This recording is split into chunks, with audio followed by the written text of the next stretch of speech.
Hello, Joyce. Thank you for coming in on this chat with me. With Lend and Tend, the idea is that sometimes quite novice garden tenders are given the use of a share of garden spaces that are generally unloved and suburban urban gardeners, typically overgrown lawns, unloved borders. So if a garden tender wanted to transform a portion of that space into a thriving vegetable patch, how would they go about that? How would they begin? One important tip I'd give to anyone is to make sure the space is reasonably clear, because vegetables, don't underestimate that how vegetables are perhaps the most difficult garden plant to grow. They're more difficult than many flowers. They have very specific requirements and they're very prone to a lot of pests.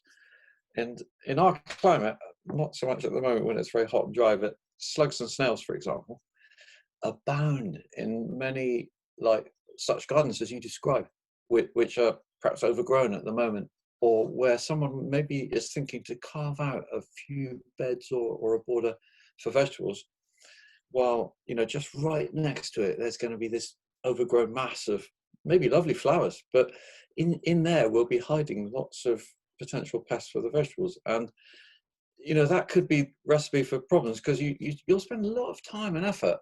And what in my work, what I'm always trying to save people doing is spending a lot of time and money for no result, because I see that happen quite a bit if you're not quite clued up enough on the potential pitfalls. And that, so get a space clear, whatever it might take. And it might seem a bit brutal at first, I'm afraid, like removing some of these hiding places for mollusks. And I get a lot of questions about that. And, well, how do you cope with slugs? Well, number one is reduce habitat. It's a different mindset. It's about not reacting to a problem that happens, but preventing it before it happens. Understanding why it might happen, and then reducing the probability, if you like. Does that help? Thank you. Yeah. So do you mean by that just completely cutting everything down flat to the ground? Do you mean completely leveling it? Well, I get your question. I mean, I don't mean like napalm or Agent Orange kind of thing, but yeah, tidy.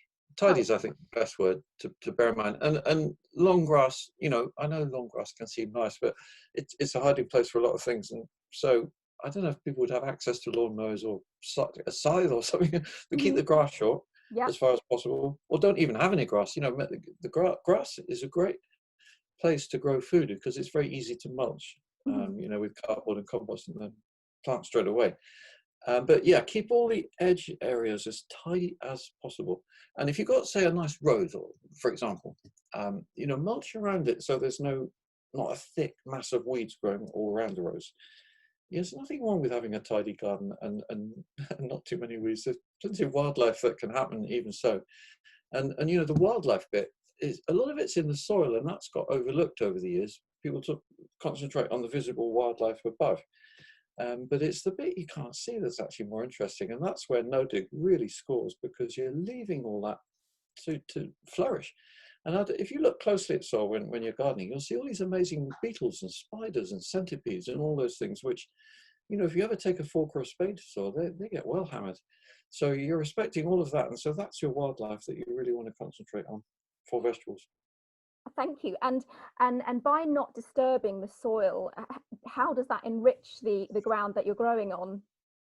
Well, because you are allowing all the soil life to remain there undisturbed. And to give the example of fungi, mycelial threads, sometimes if you actually dig undisturbed soil, you can smell them. Or if you're in a forest and you lift a bit of soil under the trees, under the leaves, so you can smell those mushrooms almost like. And we get it here in the garden when we're harvesting. Sometimes a bit of soil comes up with a beetroot or something, and it's actually quite white. Some of the soil here is quite white, and if you didn't understand, you could be worried by that. But you have a smell, and it's like, wow, mushrooms and lovely things, and the plants are looking really healthy and growing fine.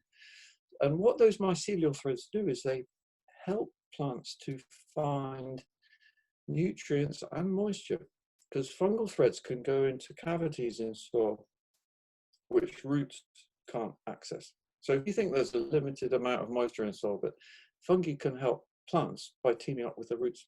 Does that make sense? To access it. Is that symbiosis? Yeah, it's mutual symbiosis is the technical term. I try and avoid technical terms as much as possible. It's actually really quite simple and common sense, but sometimes if you're talking with a scientist, you have to use these terms. But yeah, gardeners, and I'm always saying also use your common sense, don't be overawed by things you might have read or might have heard. There's a lot of nonsense out there, and people especially beginners, get intimidated by people who put themselves forward as knowing, understanding. And I spend a lot of time correcting things. People say, "Oh, I've been told that," whatever it might be. It's just a lot of nonsense they've been told, but they don't know. So follow your nose a bit and don't always believe what somebody says, but just do what feels right.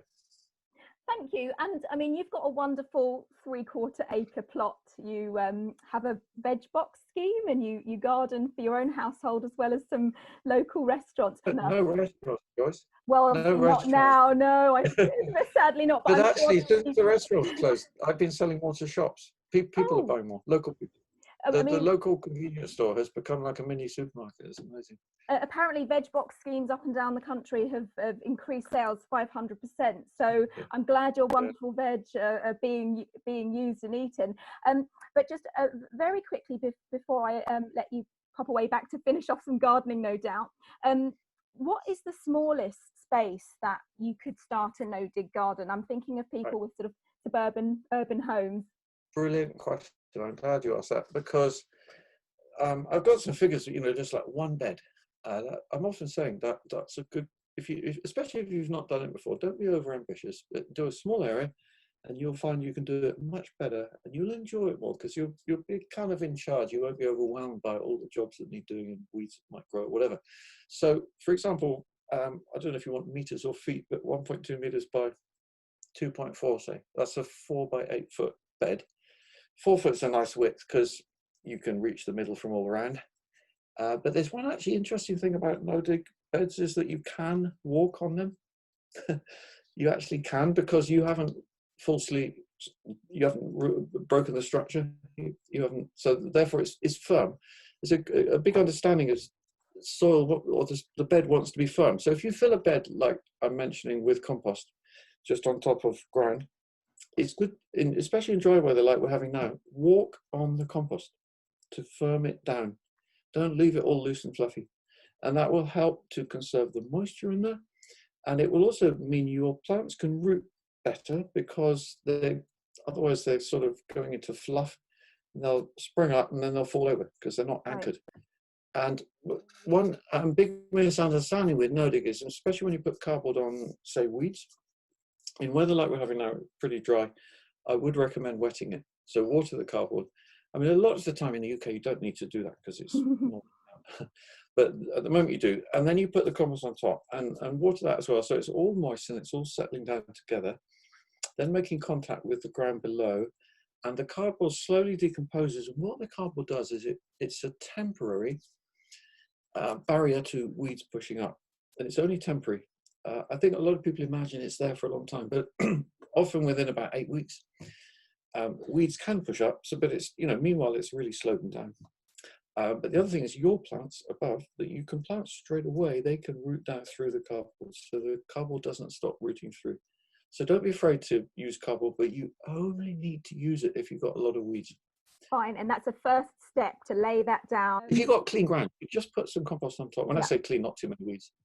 You could just put, and you don't need, people quote 6 inches, whatever, because I do say that, but it's not obligatory. And you can, if you've got clean ground with no weeds, you could just put 5 centimeters, 2 inches of compost, and walk on it a bit, firm it down, and that very same day you can plant into it. You haven't got to wait. Even if you've got weeds there and you do put cardboard and then compost on top, you don't need to wait for those weeds to die.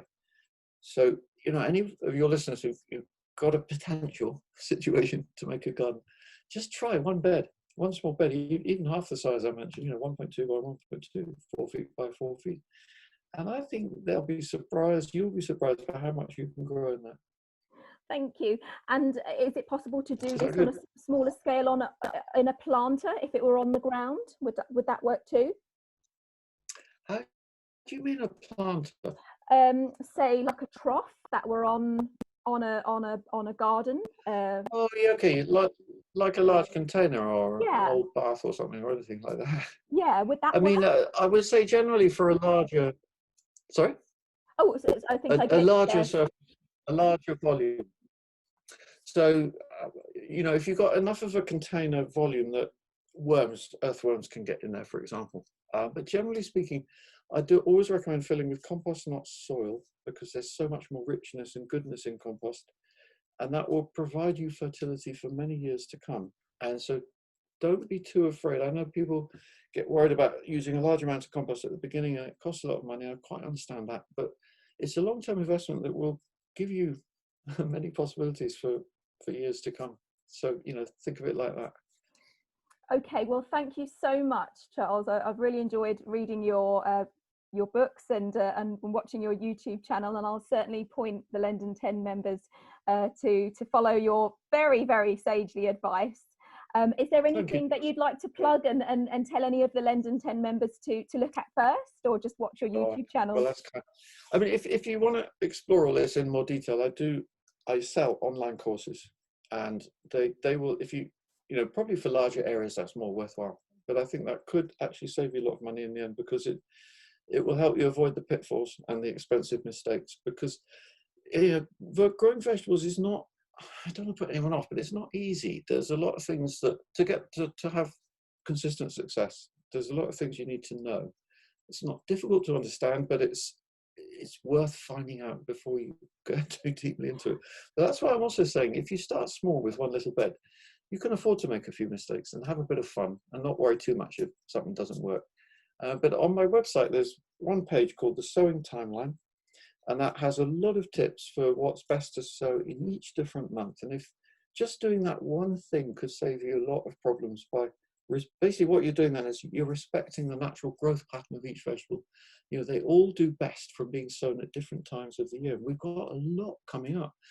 Late May, June, July, there's a lot of plants you can sow in those months. August, even September, a lot of salads for winter, for example. So, you know, we're only halfway through yet with the sowing. If that, hang in there. Always, you know, plenty of time to start now. Thank you. I wish I'd seen one of your videos earlier about not planting out too early, because I was a bit too keen and lost quite a few seedlings. But I'm going to persist and try again now. My seedlings are a bit stronger. Yeah, well, it's still not too late. I mean, you know, for anyone listening, it's still good time. You could sow sweet corn, runner beans, French beans, all good. Cucumbers, you could still sow. Courgettes, you could still sow. You know, it's not too late to actually sow them. So if you have lost some plants or you want to start now, go for it. Thank you very much, Charles. I really appreciate your time, and thank you very much. And I shall direct Lendon 10 members to have a look at your guides.